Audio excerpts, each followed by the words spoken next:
également li nga xam ne dafa àll wàllu docteur ak li nga xamante ni mooy wàllu paj mi tey ñu fas yéene nuyu di la wax ni kontaan nañ pour recevoir bi ñu. salaamaaleykum waa Jàllale Issa Dialle ñun lébu yi Issa Dialle la ñu wax. waaw Issa Dialle moom lu baax la c'est un symbole de partage c'est un symbole de communion waaw maa ngi leen di remercier maa ngi leen di dalal bu baax yow yax sa technicien donc yaakaar sa auditeurs yëpp mën a intéressé wu ci li ñuy wax pour am ci njëriñ. voilà ci li ñuy wax en fait am na lu ñu ci doon junj fan yi la passé ñu doon wax wàllu dossier médical publication yi ñu di faral di publier journaliste yi ni ñu ciy jotee secret médical Ousmane Sonko mu mel ne rejoindre na la en tout cas ci gis-gis boobu d'accord woon xëy na lu ñëw rek ñu fësal ko su yéen seen ordre.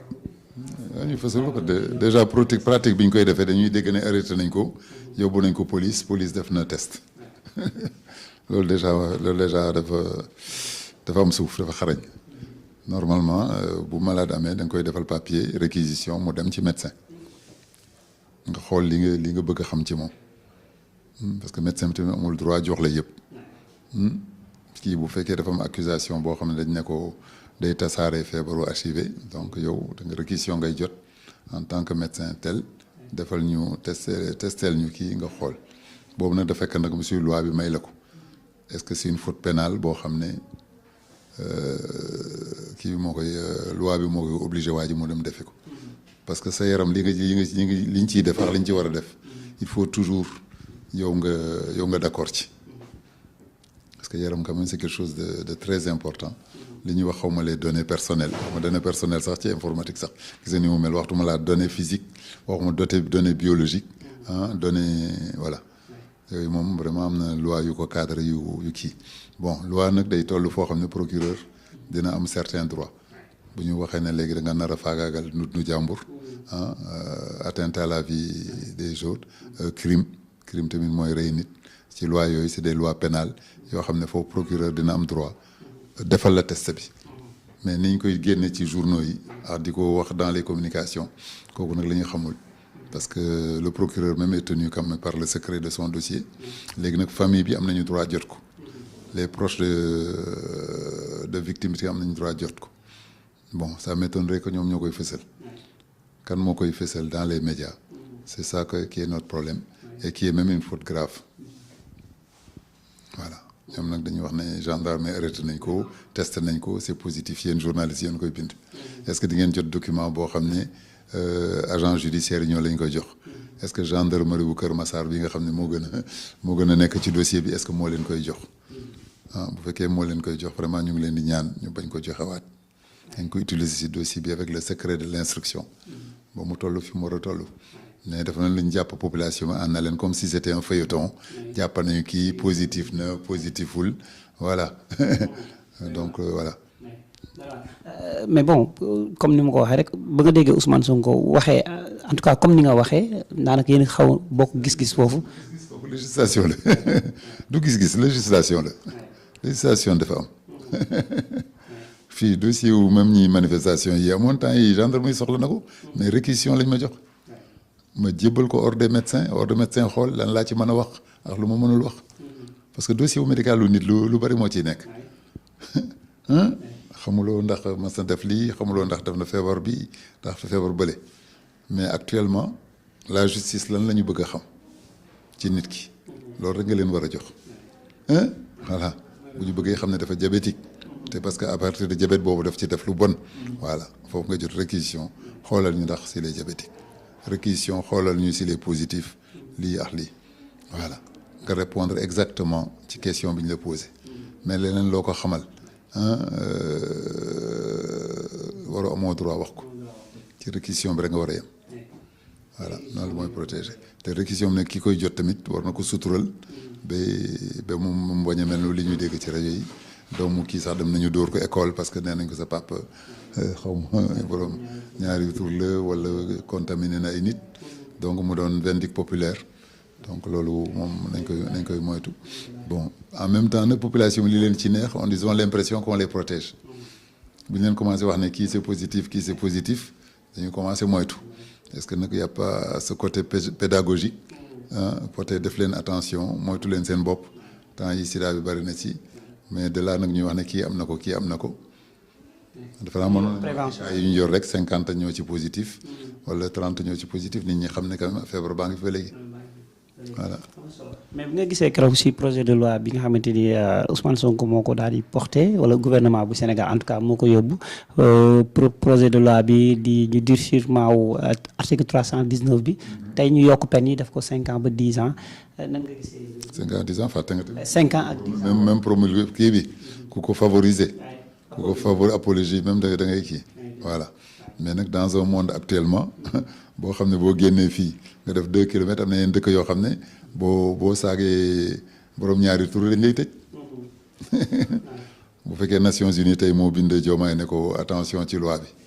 voilà bu fekkee UNICEF mooy def ay livres yoo xam ne dañ ciy wax affaire ñaari góor yi ñaari tur yi ma ñaari góor yi ñaari góor yi wala ñaari jigéen ñi tamit ah ñaari góor du góor rek borom ñaari góor yi mën na côté góor mën na côté jigéen donc moo tax même bu nekkee sunu valeur on est actuellement en minorité lu day nu Amérique buñ ne la Amérique foofu loi bi c'est autorisé buñ ne la c'est autorisé donc xam nga buñ ne la tout Europe beaucoup de pays même affaire ñaari góor yi c'est autorisé bi kay di ci marié yow Sénégalais boo fa demee di xas borom ñaari góor yow la ñuy tëj donc moo tax affaire bi c'est ay valeurs culturelles la yoo xam ne ñu ngi koy jéem a protéger mais actuellement affaire bi c'est envahissant par A ou B sa doom day seetaan télévision di ko gis sa doom day jot ay livres di ko gis léegi bande dessinée yooyu ñu doon dessiner pour xale yi sax dañ ciy wane ñaari góor yuy fóonante wala ñaari jigéen yuy fóonante donc ce qui fait que vraiment il faut ñu vigilant est-ce que censure la ñuy def boo teree nag ñu ne la censure ngay def ba tu n'as l'esprit de la liberté boo commencé attaquer ñii ñu ne les droits de l'homme parce que ñoom nee nañu ay nit lañu même bu ñu fekkee loolu dafa nekk ci ñoom ay nit lañu donc ils ont les mêmes droits que tout le monde moo tax ñu ngi ci ambiguïté boobu ak difficulté boobu xaw ma nag nuñ ci génn. jaaxal tuuti droit de l'homme yi en tout cas ñi nekk Sénégal ñu ci gën a xam gisuñu benn yoon en tout cas ñu nangu ci wax ñu nangu ci prononcé wu loolu aussi. les hommes waaw mais loolu la wax parce que ñoom bu fekkee droit de l'homme la ñu yor nee naa la même homosexuel am na droit. borom ñaari tur yi am na droit bu ko yàlla sàkkee jox ko dund yow amuloo droit dindil ko même bu l'islam nee na xaw ma am na est-ce que téere est-ce que kii boobu sax dëgg la que nee nañu l'islam nee na ñoom dañ leen war a rey bon ñi jàng ñoo ko war a génne mais est-ce que dëgg la bon on n'est pas dans un pays islamique même bu nekkoon loolu sax bu fekkoon ne pays islamique la ñu nekk wala ñu koy mën a appliquer mais on n'est pas dans un pays islamique te encore à voir war nañ ko vérifier est-ce que téere grand nee nañ leen rey te bu leen fàtte nee naa leen am na dëkk yëpp ko am parce que am na ñu koy judduwaale am na ñoo xam ne seen i waajur ñoo leen di nax sa nijaay moo la koy defloo pendant longtemps ba nga defee ne dëgg la d'accord sans compter sunu cosaan dafa am ñun fii sunu cosaan côté Lébu Ngor yow fa am yow ay ñuy wax góor jigéen ñooy nekk ci kii xew yi ñooy nekk ci xew yi dëkk bi yëpp dañ leen di xàmme voilà te dañ leen di honorer sax parce que bu ay ndawtal di am ay wax nga affaire geste honorifique la ñoom ñooy jiitu di ko joxe donc ils sont placés quand même quelque part dans la société bi am na place bu mu leen jox bu différent de li ñu bëgg a dawal léegi côté juridique. mais promulgation bi bu demee ba ONU seen commissaire di mettre la pression ak suñu président est-ce que jàpp nga réellement promulgation bi dina am est-ce que dina am finalité. en tout cas yàgg na am problème boobu ba léegi boo gis nee naa la assemblée yaa ngi koy jéemee tëgg lu ñu wax tëgg nu ñu koy wax. ñu ngi koy tabax wala tëgg non am na benn terme xam ma ñu ngi koy jéemee tëgg mais on n'y arrive pas parce que député seen bopp dañuy am ay information dañuy am information nee naa la ñun gis nañ fii ku góor koo xam ne dafa am cëru jigéen daf ko judduwaale d'accord donc moo tax te boo ubbee livre ya ça s'appelle les aberrations sexuelles boo ko seetee da ngay gis ay góor yu am ay sikkim ay góor yu am ay yëfu góor voilà léegi nag ci chirurgie bi tam dañ nañu ba ay transsexuels ñoo xam ne sax dañuy changer seen sexe nekkaat ay góor wala nekkaat ay jigéen ñu leen di teg ci télé yi boo seetaanee benn émission bu tuddee Voice ay ñoo xam ne ay transsexuels ñoo si nekk ñooy gagné concours yi sax des fois parce que ay question de chanson la xam nga góor bu jëlee baatu jigéen di jël ay hormones yu modifié baatam day gën a neex temps yi sax ay borom ñaari tur ñooy gagné concours yooyu yu bari donc am na émission yoo xam ne dañu xarañ internationaux te yoo xam ne presque ñoom ñoo ciy nekk donc toll nañ si foo xam ne ñi yor dëkk yi comme dañu ne superpuissance ak classer les pays pauvres les pays riches actuellement les pays pauvres bu riches ñoom dañ ko promulguer dañ ko promulguer di ko publicité sax li ñuy wax ñun sunu loi ku ko publicité dañ lay daan ñoom fa la ñu koy publicité ay festival yu mel nu Gay Pride dans toutes les grandes villes du monde Munich Paris xawma Berlin ñooñu ñëpp dañuy def benn festival bu gën a rëy bu rëy boo xam ne boo xam ne ñoom ñoo ciy défilé ñoo ciy défilé d'accord donc bon toll nañu foo xam ne on risque d'être minoritaire et le combat va être très difficile te ñooñu tamit ñoo yor seen xaalis yi ñu dimbale société dëkk yu bari yoo xam ne dañuy lutter contre l'homosexualité dañ leen di mettre à part dañ leen di singale li ñu leen daan jox ñu ne menacé leen duñ leen ko jox boo demee ba UNESCO ki yor éducation wu xale yi dans le monde ne moom il est favorable foo jëm voilà mais boo ñoom dañuy aar loo xam ne ñoom lu ñuy wax ne dafa baax duñ ko aar parce que ñoom dañ ko reconnaître ba légaliser ko da ngay dem tribunal ñu jox le certificat de mariage entre ñaari góor entre ñaari jigéen dëkk buy joxe loolu xam nga mënu ko tere yow boo ko bëggee tere nag da ngay am problème ak ñooñu. donc économiquement Sénégal dina ci am ay jafe-jafe. waaw oui dañ ci am ay jafe-jafe te ñoom dañu bëri xaalis te institution yu bëri nee naa la xaw ma niveau intellectuel lañ ko wax xaw ma niveau culturel plus le niveau intellectuel bëri surtout les artistes da ngay gis foofu la ñu gën a bëri te ñooñu dañuy dem ba xaalisu àddina bi yëpp ñoo ko yor. bon yéen nga xamante ni yéen ay atu wér-gu-yaramu doomu aadama yi de façon globale bon humainement aussi du lu leen xaw a laal tuuti maanaam waxuma sax seen liggéey mais humainement nit yi du war a déplacé wu di ñëw ak nit yi nga xamante ni dafa am ay nattu comme nga juddu yàlla jox la ay orma ak ay war maanaam doo leen ci nar a amee ay jafe-jafe ëllëg. non jafe-jafe ku si ñëw kay ñun médecine dañuy jàngal ne ku ñëw rek def ci li nga mën def ci li nga mën bu ko bañ a faj dimbali ko jéem a xam problème moom fu mu jógee def ci dugal ci coobeeram wala dañ ko ci dugal te yëgu ko voilà. boo demee nag ba ni ma lay wax ne am na fu ñu leen war a yërëmee nga judd nga am cëru jigéen wala am cëru góor mais kooku tamit sunu obligation d'assistance dans la médecine tu as une obligation d'assistance envers tes frères kooku ngay sa serment d'Hippocrate moom ngay wax donc bu loi bi mel ni dañ koy tere est-ce que dañuy obligé ñu dénoncer leen wala duñ leen dénoncer mais voilà est-ce que dañu interdire médecin faj koo xam ne homosexuel la te du ko wax bon def naa tollooguñu foofu. et puis la population aussi regard bi ñu nar a am perception parce que ñoom c'est vrai que premier gël guñ ko mais amagul d'accord de façon officielle président bi premier gël xaatime gu ko mais sénégalais ñuy commencer di def loolu seen bopp ku ci nekk. non mais xaatimulee sax am na benn bu ñu xaatim parce que nee nañu xaw ma lan kii prévert xaw ma lan habituel. nu mu tudd non pas transmission laitaire. xaw ma lan lu normalul quoi sëy bu normalul xaw ma acte de contre nature xam nga contre nature moom reconnaître nañ ko bon man je me disais est-ce que promulgation bi sax jar na ko parce que ñu koy appliquer ñu jàpp ñëpp loolu lañ leen di kii acte contre nature ak contre nag yemul ci nit dafa dem ba ci ay mala voilà mais voilà donc moo tax pour ñun au Sénégal bu ñu bëggee appliquer interdire ko on a déjà des articles yu ñu koy permettre voilà mais utiliser le mot homosexuel nag daf nañu andil ay problèmes yu rëy parce que dëkk yu bari dañ ko reconnaître ci ay maires yi ñuy def ay mariage ci tribunal ñu lay jox ay papiers tu as des droits. te aussi suñu doom yi suñu jarbaat yu bëri dinañ profiter en tout cas si même occasion bi pour fexe ni ñu duggee Europe jaarale ko ci ay asile. bu ñu demee def ko kii xam nga day mel nu xaw ma nu mu tudd sax genre de discrimination humaine que boo amee léegi nag bu loi boobu génnee dina arranger ñu bëri parce que bu ñu dawee daw laqut yi fenn dañ naa woy dama daw Sénégal parce que fële dañ ma koy tere dañ ma bëgg a rey dañ ma bëgg a tëj am na ñu ko commencé utiliser sax. loi boobu ñu am sur le contre nature bi rek déjà ñu ngi koy utiliser ne Sénégal c'est contre l'homosexualité. waaw ñu ngi jéem a déposer pour nekk ay réfugiés.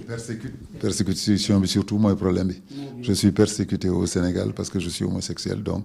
la loi dans beaucoup de pays te donne le droit à l'asile. war na nekk ay réfugiés ñoom ñëpp te puis loolu tamit ci image Sénégal du ci rafet ñu ne Sénégal voilà. Sénégal rek ah kooku yàgg nañ ko utiliser ah kooku ñu bëri ñu ngi koy utiliser dans l'immigration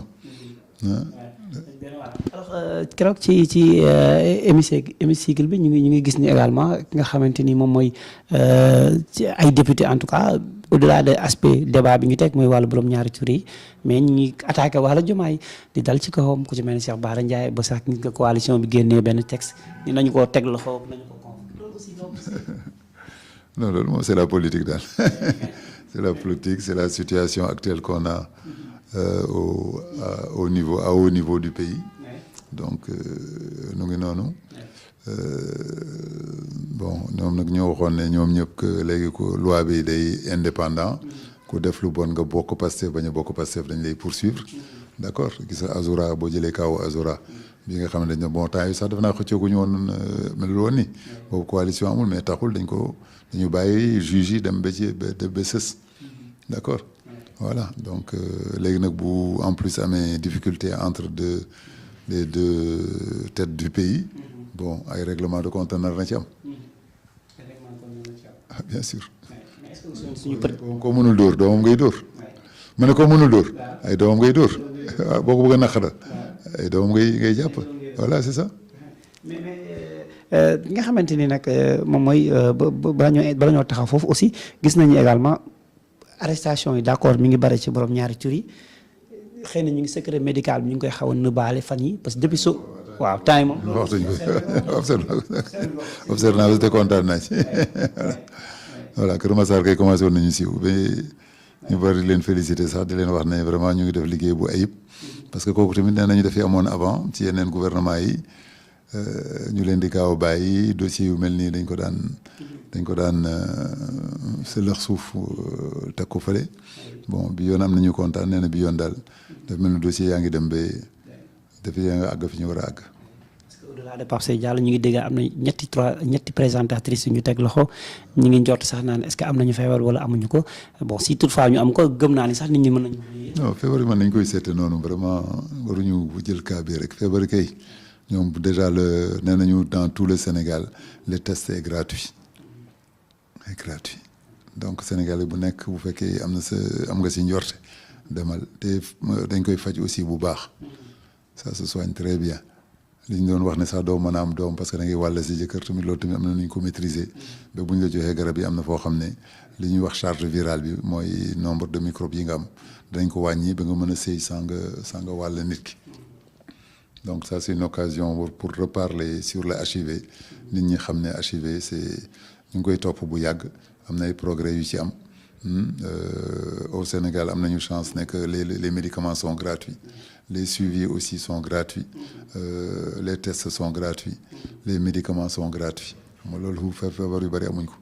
donc moo tax au-delà de cet événement là bon que je pense même qu'on utilise pour cacher d'autres choses mais ça permet daal de réactualiser maladie boobu ku nekk moytu xam ne boo xamagulee nit conseil nañ la ngay jël ay mbuus xaw ma ay préservatif boo jaaxlee ci relation bu mas a def demal testé discrètement normal kenn waru ko xam laboratoire bi waru ko jox kenn ku dul yow d'accord donc mu ngi noonu mais Sénégal sax am na benn loi boo xam ne femmes yu ñi femmes yu xaw ma nekk enceinte bon dañ leen koy proposer presque obligatoirement parce que c'est pour sauver xale bi la parce que danañu ko ku enceinte te am ko buñ ko teelee xam mën nañ la jox garab ba du transmettre ci xale bi parce que am na xale yu bëri yu ko juddoo am na xale yu ko bëri yu ko juddoo buñ doon waxee ne am HIV rek homosexuel nga bon dañu jeexal dëkk bi de am na ñu ko am te ba ñu depuis ñu nekk xale parce que dañ ko doon ne seen yaay te defuñu fët tu vois mu ngi noonu donc moo tax. ni mu duggee suñu métier bi aussi xaw a ci doy waar parce que quand on dit que am na tegaat nañu loxo ñetti présentatrices aussi. non tout le milieu artistique nag bon dañ leen yàgg a tooñ vous êtes xaw ma volatile xaw ma volage bon donc le milieu artistique moom vraiment yàgg nañ leen tuut baaraam parce que liberté bi ngeen am defe naa ñeneen ñi amuñ ko donc ñoom bu fekkee liberté lañ ko woowee ñële kii ko woowee liberté ñële ne ko jubadi la bon kooku nag yàlla rek mooy xam. relation Diomaye président Ousmane Sonko Diomaye nit ñi ñu ngi ciy wax comme ni ma la ko waxee sànq mais est-ce que waruñu ci ànd ak modération aussi kàddu yi surtout président Bassirou Diomaye Faye institution la représenté mine de rien. non koy moom koy waruñ ko yekkal dara loo xam ne vraiment lu yàq image am.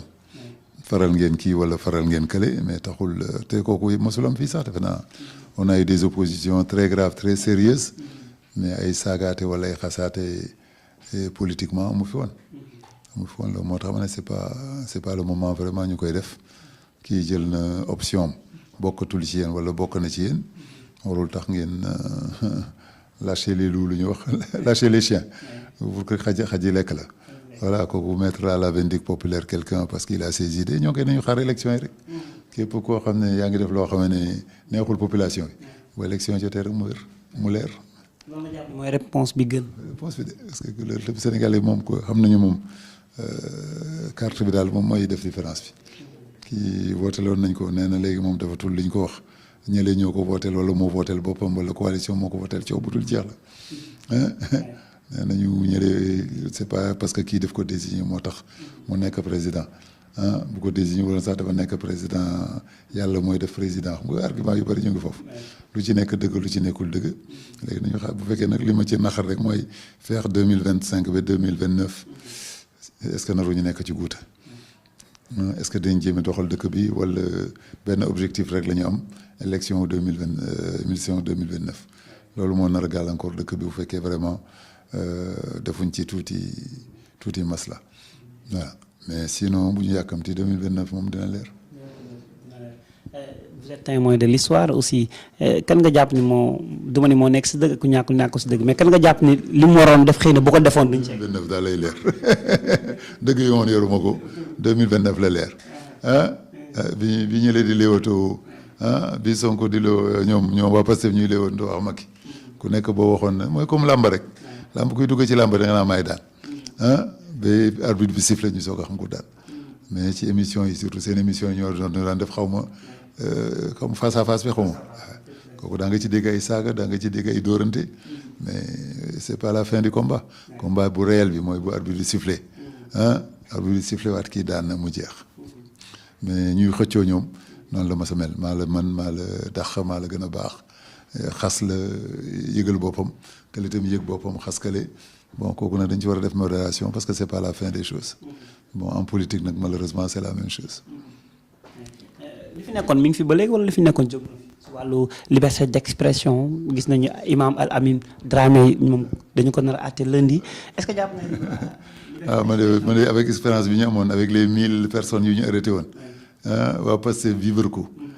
ñu gis fa lu nekk. te bu ñu fàtte homosexualisé yow sax foofu la gën a bari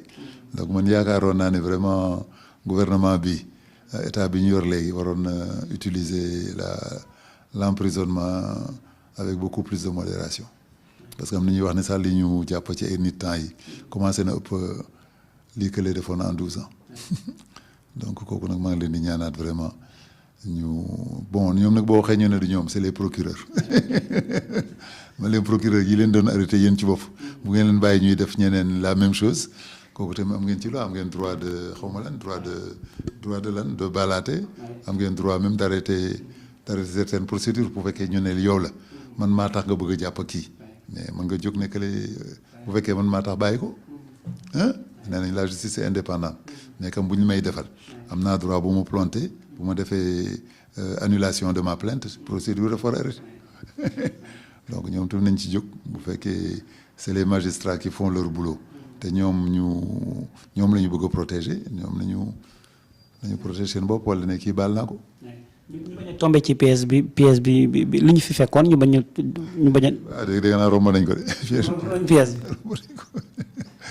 wala arrestation. li may d'expérience. ak tëj yi ak arrestation yi sori na de parce que am na ñuy médiatiser mais médiatiser wuñu yëpp am na yoo xam ne médiatiser wuñu ko voilà. pourtant Diomaye a dit Abdourahmane Diouf et Mimi Touré ni leen muñ la leen ma quoi maa ngi leen di ñaan ngeen muñ la leen ma ça veut dire que moom mi ngi muñ quoi en fait. ah moom ñoom ñu muñ tamit pour li ñuy leen di tooñ wala li leen di. gars yi muñ la ko. waaw mais nag bon dafa ñaan rek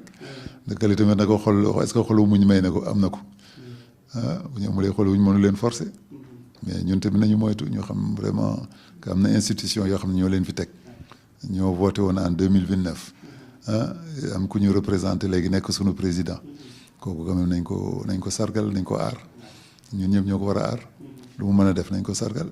nañu def opposition wane ne ko ñun bu nekkoon ñun dañuy def leneen mais taxul nag ay saaga wala ay ñàkk a teggin di ci am. ñu bëri ñu wax naa arrestation yi jeexagul au fur et à mesure ñuy divorce bi di gën a jege taxalikoo bi lu muy gën di jege rek. boobu naqaral bi la naqaral maa ngi xeex ak yow mënuma la dóor mais sa doom bu ma rombee ma pes ko gisoo ci wujj yi kan moo ci gën a sonn ci kër ko am wujj doom yi ñoo ci gën a sonn de doomu ko day romb rek galgal ko nga war ko jox lekk bu baax ko jox lekk bu baax ba nga koy posone sax moo tax ku am naqar souvent ci xeex ci surga yi ngay daanu waaw donc léegi surgi Sonko yi nañu moytu comme nga xam nañu ne du ñoom la ñu bëgg a jot Sonko la ñu bëgg a jot Diomaye tamit xam na ne am nañu ko des gens qui lui en veulent ci ay surgam la ñuy dem pour naqaral ko bon te moom tamit na wax surgam ñu nañu moytu. mais en fait analyse bu am solo nga def c'est-à-dire que surga Sonko yi nañu moytu ndax ku ci moytuwul mën nga nekk sacrifice bi en fait. pas sacrifice sax c'est que justice bi moom elle est là pour tout le monde. nee nañu day ren dañu ba depuis ce gouvernement dañu war a jox justice seen cër ñu indépendant gën a jël seen dossier dañu bàyyi fi ay dossiers yu mel no Azura mu dem ba sës ñu condamné ko beneen bi sax defe naa dañu ko mujjee baal ba lay passé am na beneen bu ñu ko jëlaatoon arrêté ko quand même malgré que ay mbokk malgré que c'est un grand membre du PASTEF bon ñeneen ñi tamit. ñu war ko àtte lundi pour l'appel à l'insurrection. voilà moom li mu wax dafa leer moom nee na képp ku bëgg a ànd ak képp ku bañ ñu faagaagal Sonko pour 2029 ñëwal nga daal di signé ñu teg suñu bakkan loolu est-ce que l'appel à l'insurrection. mu signé ñu teg suñu bakkan moom Sonko la bëgg a jàppal wala du son mu jaral ko ñu muy gerte bi ko. gerte bi la ñu bëgg a dawalaat. kooku de boo ko sunu tradition léegi mais soulever nag jël ay arme wala jël waxaat ak coup d'état yi ko lay waxoon am na ko waxoon di coup d'état sax mais dañ ko mujj bàyyi voilà kan Malick Ndour woon Malick Ndour am na keneen ku gën a grave voilà mais boobu gisoo dara jotu ko ci mujj na xaw ma dafa baalu xam na mu def ba mujj na ci génn bon mais kii tamit bu fekkee man daal lañu xiiroo ngaayoo bi daal moo nar a tardé le Sénégal defe naa vraiment élor nañu gouvernement bu ñu yaakaar dañuy dem bon léegi nag déggoon naa am na benn projet bu ñu am bu s'appelle Gouv 2026 boo xam ne yëpp day leer ay samp duutu am ay corruption duutu am mais li ma gis bi passé service des visites techniques sans auto sans taxi garé di xaar seen rang taxi yoo xam ne duñu mën a liggéey bés boobu duñu mën a am lu ñu versé bon ma ne Gouv boobu nañu trouvé beneen système bu gën a gaaw visite technique ñu tukki fekk mais boo jëlee 100 taxi garé leen benn fan ñu taxaw kenn mënul liggéey Gouv boobu daal bon lii daal mooy bon peut-être mooy temps zéro bi xam nga lii nag mooy woon li ñu nar a def léegi actuellement la visite technique mu ngi gàllankoor les chauffeurs surtout chauffeurs professionnels yi léegi nag dans 2 semaines nañu wan ne que am na ay jello la ñuy wax ay jello wala def lu baax quoi voilà am na lu ñu war a def daal pour wane ne que lii war na de ay jéego voilà nañu wane ay jéego li ma gis man service technique jël naa photo yi sax mën naa la ko wan ay 100 taxi yu gaare chauffeurs yi taxaw di xaar seen visite technique ñu nar a perte seen journée bu ñu nar a verser lu ñu war a yóbbu seen kër circulation sax xam naa day xat parce que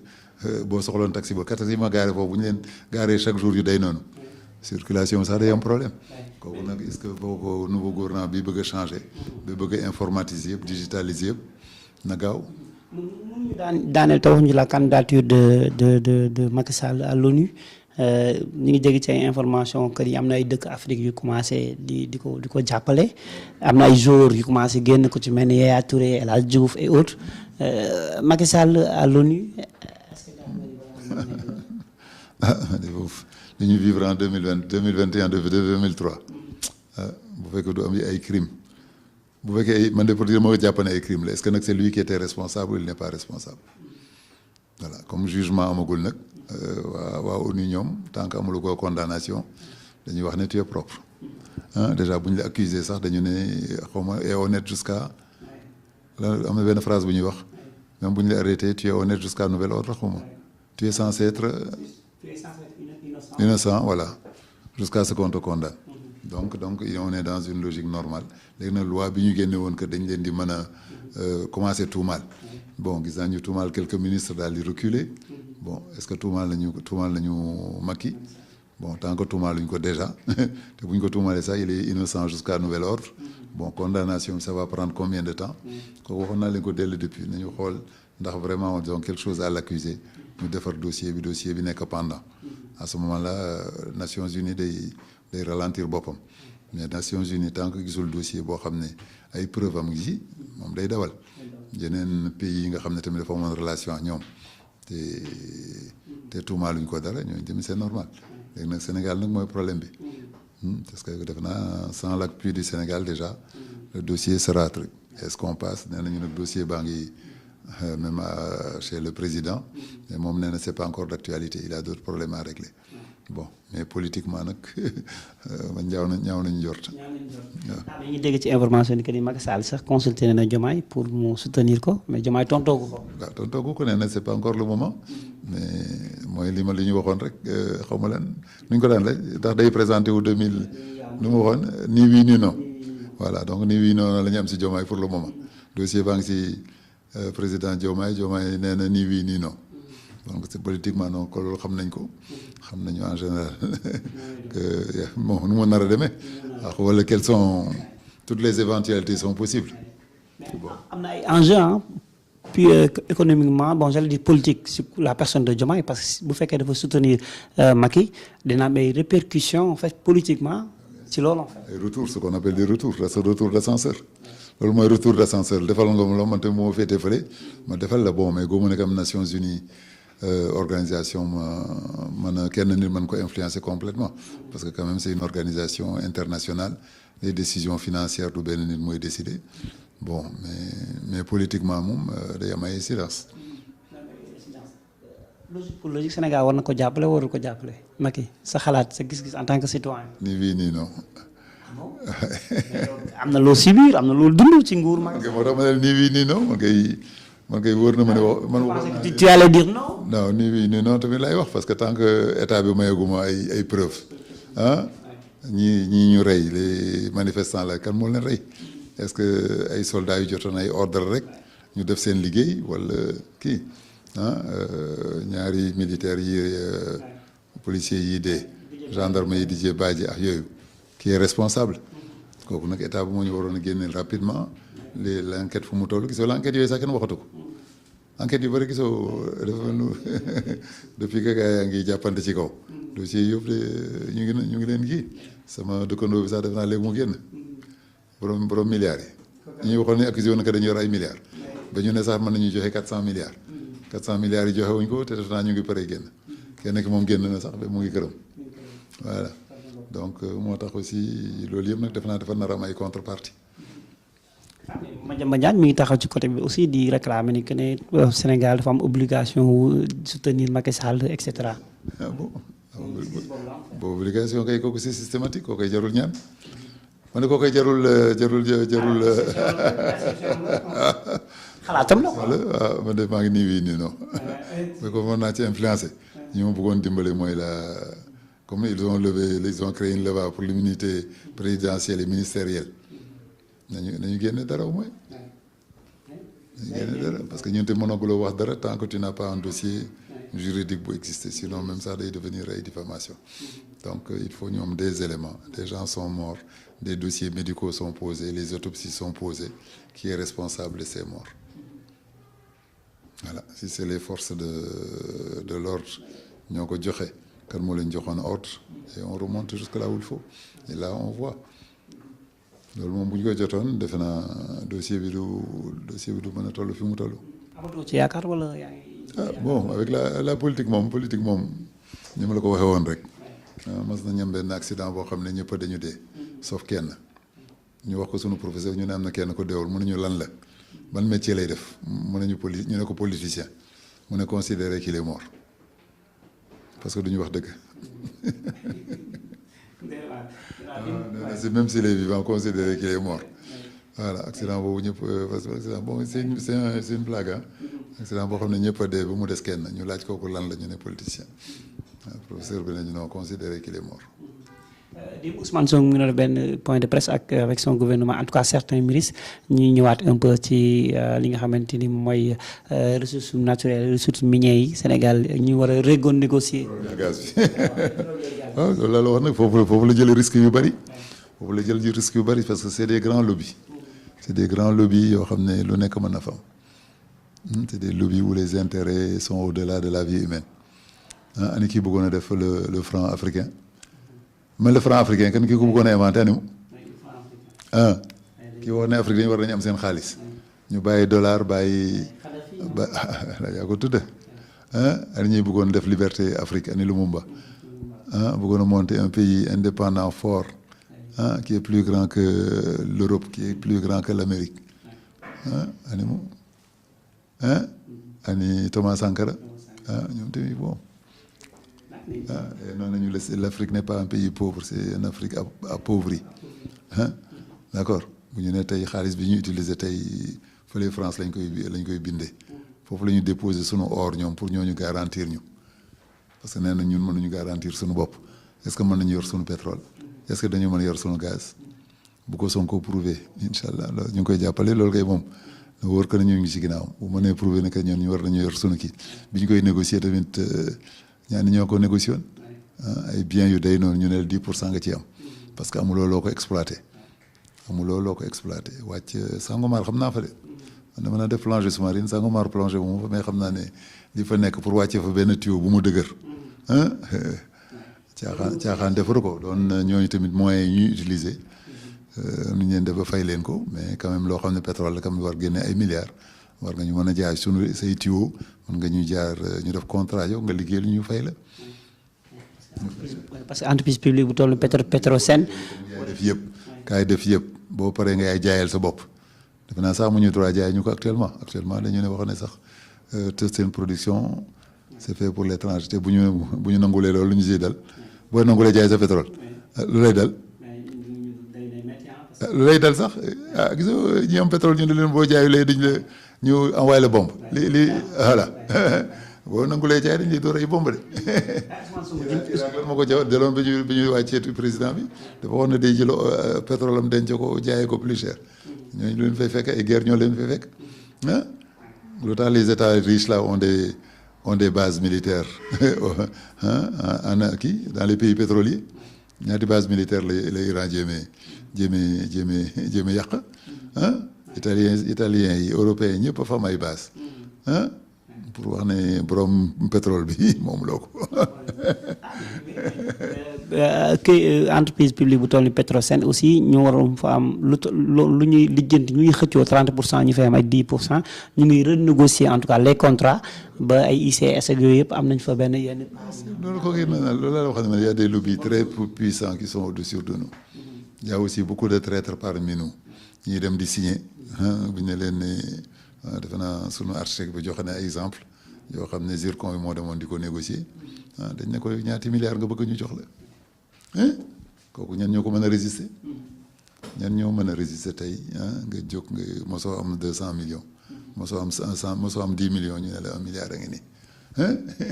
nga xalaat say mbokk nga xalaat say waajur nga xalaat sa kii mais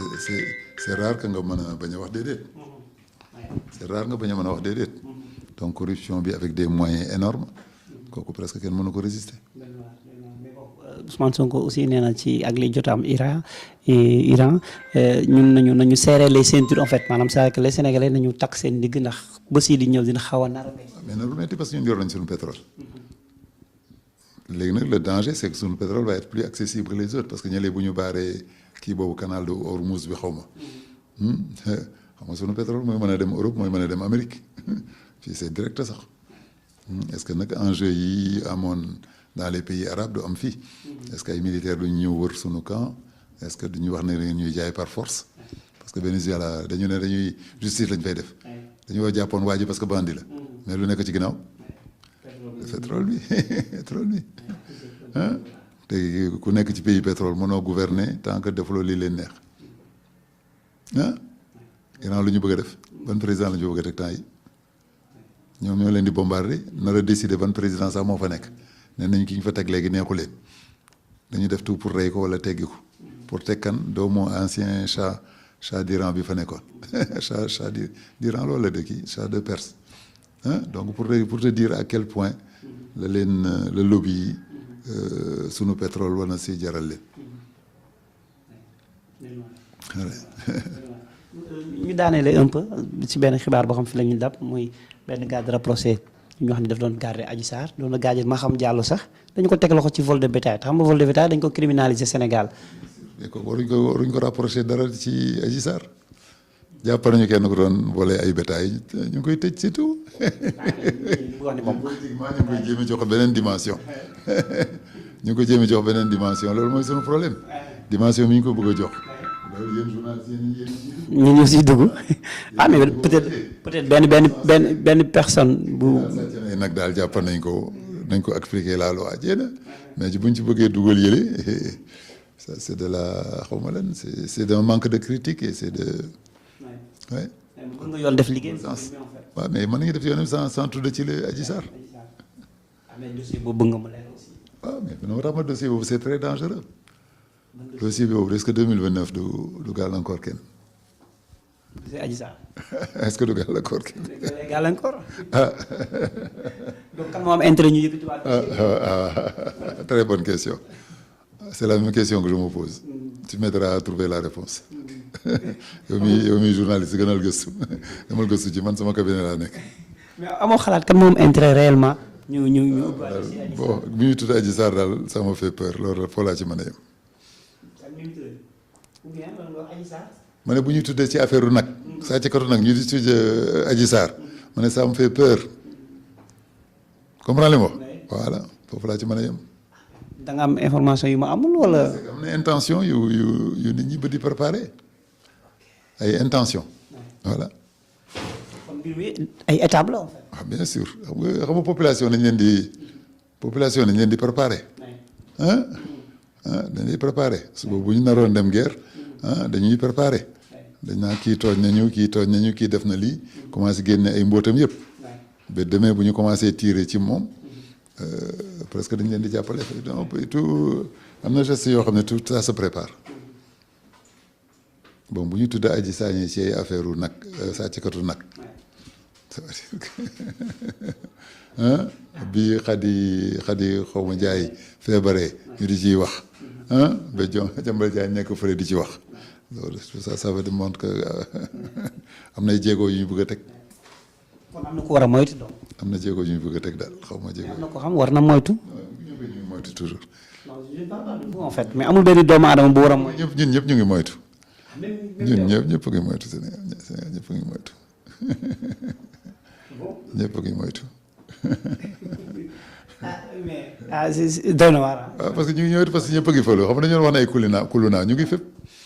man maa ngi fi préparé benn dossier pour investir à fixe. ça va faire 6 mois dossier mënul jàll. xam. bien sûr. bu ñu mënee ma contrôle ma fiscal teg ma ay milliards ay millions xam nga ñooñu tamit am na li ñuy wër. am na fu ñu ma bëgg non ñëpp a ngi moytu parce que boo nekkee nii ci micro bi fii am na ñooy arrangé am na ñoo dul arrangé ñooñu tamit ñu ngi préparé seen coup pour fayu. donc comme kuluna yi ngay wax comme kuluna yi ngay wax donc ça veut dire que ñu ngi lay teg bët ba léegi en fait. ah bien sûr boo xasee bi am boo partisan ñeneen yaay say ennemi la ñuy doon say ennemi la ñuy doon fii benn inspecteur d'impôt nee na xaw ma kii exonéré nañ ma ko baal nañ ma ko beneen inspecteur nee na tant que fayu ma ko du jàll. bien sûr non mais li ma la wax rek c'est des règlements de compte c'est des règlements de compte. mais man je pense que bu ñu jógee ci 2021 ba Diomaye ak Sonko falu moom amul da nga war a nekk si jàmm parce que li nga dund si mbir yi bari na trop. mais du 100% ñoo votel ñoo ñu votel de c'est pas 100% ñuy votel ah il y a 46% de population yoo xam ne voté lu ñu ñooñu nga defee nañu croiser les mains ah ñoom tamit ñu ngi préparer seen défense nu ñuy jéem a wàññee doole ñu ba ñu wàllee 54% yi àndoon ak waa Pastef ñooñu commencé nañu de ñooñu avant ñu yàgg 2029 élément bu ñu bëgg bu ñu mën a faagaagal ñu faagaagal nga bañ a am influence bi nga amoon ci population bi. kon xeex bi jeexagul. mosul xeex yi c'est partout xeex ba du ma si jeex xeexu joolaa la xeexu joolaa la politique xeexu joolaa la. kon Sonko am na beneen liggéey. mais bien sûr lu tax ñu leen di garder lu tax ñu leen di garder ah dëkk bi mosul mel nii tous les carrefours tu sais qu'il y a des gendarmeries qui sont garés là-bas ah ay GMI ne mbaaw ñu ngi partout croisement bii boo taxawee fii ñu ngi fi tous les jours comme temps yi ñu jàppee Sonko xam nga bi ñu ko barricadé fii yëpp da daan am ay gendarme mais ba léegi dafa am ay gendarme man ma jóge Ngor ñëw fii amul croisement bu ma dul gis ay gendarme te c'est pas les gendarmes même locaux de Ouakam c'est les gendarmes qui viennent de GMI ñoom seen bopp xam nañu ne de toute façon boo nekkee président boo nekkee ci gouvernement lu tax ñu la protéger ah parce qu'il y a actuellement il y a 46% de la population yoo xam ne ils sont contre les gens qui sont au pouvoir et tout ce qui les ont aidés à même à être au pouvoir. La main de qui en fait Macky? Non mais c'est pas que mais Macky inspecteur d'impôt bu Macky ma sa promouvoir kaay yor fii nga yor terrain yi di ci dagal sa bopp di ci dagal say mbokk certificat booy bàyyi booy signé dañ lay fay ay millions comme ñoom dañuy jaay terrain moo terrain ba bëggee soxla terrain état bi nañ ne carte d'identité ngay présenté mais boo yoree 100 mètres carrés nga bëggu dañ la koy facturer par mètre boo xam ne ay dóor la man sama kër bi ma dëkk bi léegi amul papier amul papier dañuy ñëw ne ma ñaati mètre la tant de mètre fay ñu nangam ñu defaral la ko dossier bi day dem ba ñu ba sori mu réer ay secrétaire direction di ma au grand mu bu sa dossier mu ngi fii de bëgguloo ñu dimbale la doo ñu jox dara ñu dimbale la ci non moo tax système bi dañu corruption voilà. ñëpp bu nouvel gouvernement na ñëwee dañuy nem mais habitude yi ñu def duñ ko bàyyi de te yow boo ñëwee sax bokk ci gouvernement bi sax dañ la piéger ba nga tombé ci biir dañ la piéger ci biir ah. kon Sonko génn ci gouvernement bi arrangé wul. Sonko génn ci gouvernement bi d'une part du arrangé. non de toute façon moom mënul woon déranger moom mënul déranger yëpp. ñaata yoon la wax ne que 1000 francs yu ñuy samp ci tali bi baaxul ñaata yoon lañ ko wax ñaata yoon la premier ministre ñaari premier ministre de l'intérieur yi ñëw yëpp dañuy def ay caméra pour que ay samp bañ a am def nañ ko est-ce que def nañ ko. am na ay quelques zones. amul benn zone maa ngi dugg ay car rapide dem Fouta amul fu ñu doon arrêté dañuy arrêté man la ñuy xam mais docteur yaa ngi ci oto bi oui bon dem leen non te samp yooyu am na njëriñ de bi ma téye gendarmerie pété reer bi ma reer foofu ma sama ko reer seen samp yooyu ay ginaar wax lu nekk lañ ciy tóor samp bi moo leen koy may. bien sûr yow ñaati oto ñooy jaay ku nekk ñooy jaar ci tali bi ku nekk 1000 francs ñaati moto la ñuy arrêté nii par jour te léegi gis nga officier yi sax dañuy ñëw taxaw dama ñaari fa gendarme ñooy arrêté ay moto di naxante ak ñoom mais léegi da ngay gis garnison complète mooy ñëw parce que il faut mu jàll ba ca kaw déggu la blague boobu ñu doon wax avant sax ñii di ñëw gendarme bi nekk ci postam di commencé arrêté bu mu yàggee kenn ñëw mu ne ko looy def fii mu ne ko chef bi day ngénte suba comprendre nga la waaw pour ñu gën a yokk kii pour ñu gën a yokk fa samp yi au lieu benn agent liggéey voilà ñaari agent ñoo liggéey ba soobu waaw non Korité baa ngi ñëw nii ma ne Korité baa ngi ñëw dafa taxawal ci tali bi nga xool ñaati oto la ñuy arrêté. loolu mooy les vraies priorités en fait. bon c'est petit bon c'est petit mais symboliquement day wane ni quand même loo xam ne ñëpp a ngi gis say doom dañ koy gis xale yi si boppam man ma saa sama nekk dana kax samay doom yu am 10 ans 12 ans ma toog foofu di wax ak waa ji di expliquer sama doom benn doom ne papa jox ko ñu dem sama doom mu ne papa bul sonal sa bopp jox ko ñu dem bu fi tardeel sa bopp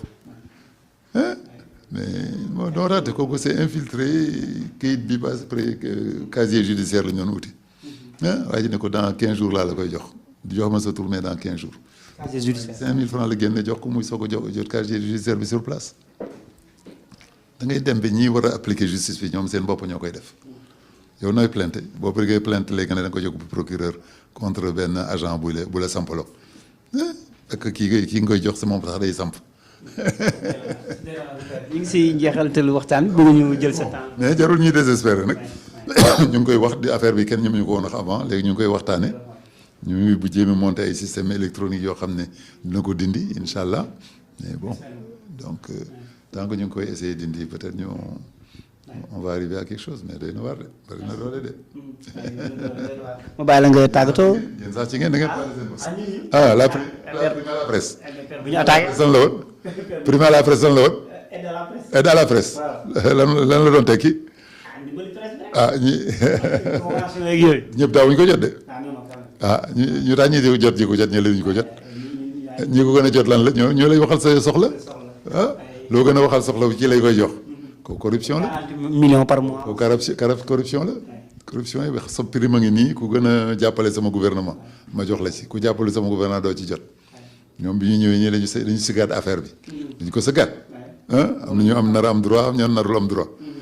ñii féete woon côté Macky est-ce que dañu am ñii féete woon côté Macky. may mun a CTV am na bokk na ci. waaw mais mu ngi jote feneen. comme que moom jegeñ na mi mais defe naa moom ji soxlatul. soxlatul prime de bàyyi la nga tàggatoo. prime à la convention moo tax ma ne la dañu dëkk ci corruption moom dañ ko dundee. dañ ko dundee ñun médical bi sax léegi dañu am ay kii nu mu tudd ñu nekk ci garage yi ñu tudd ay coxeur.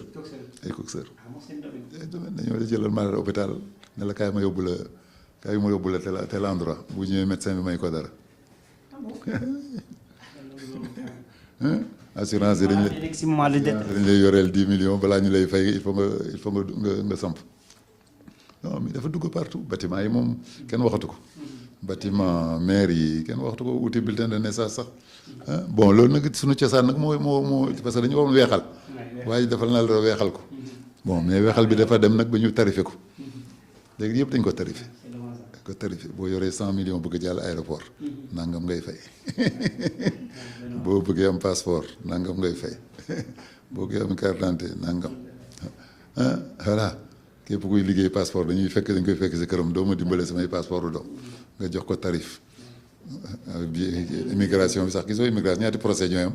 joxoon naa ko xaalis pour mu wutal ma visa voilà donc. baax na yàlla bëri si ñu am yaakaar rek mos a change ma bàyyi la nga tàggatoo. est-ce que dina mos a change parce que ñu rare personne ñi ci jéem a dugg dañ leen gàllankoor mooy même wax bi may wax nii gisoo demande di lay problème yu bari mais taxul il faut ñu wax ko jërëjëf. maa ngi tàggatoo et remercier ñëpp que na espoir rek nañu ñi nekk ci à la tête du gouvernement ñu dimbale depuis 2029 ñu bàyyi xiiroo bi ŋaayoo bi enjeu yi dañu rëy. l'enjeu du pétrole rek bu ñu gisee le monde di xëccoo pétrole te ñun ñu am ko nañu jéemee déggoo bénéfice yi population bi seen i soxla nañ ci jóg ñu bàyyi préparation 2029 yi loolu mooy sama dernier sama artu wala sama bëgg-bëgg sama ndénkaane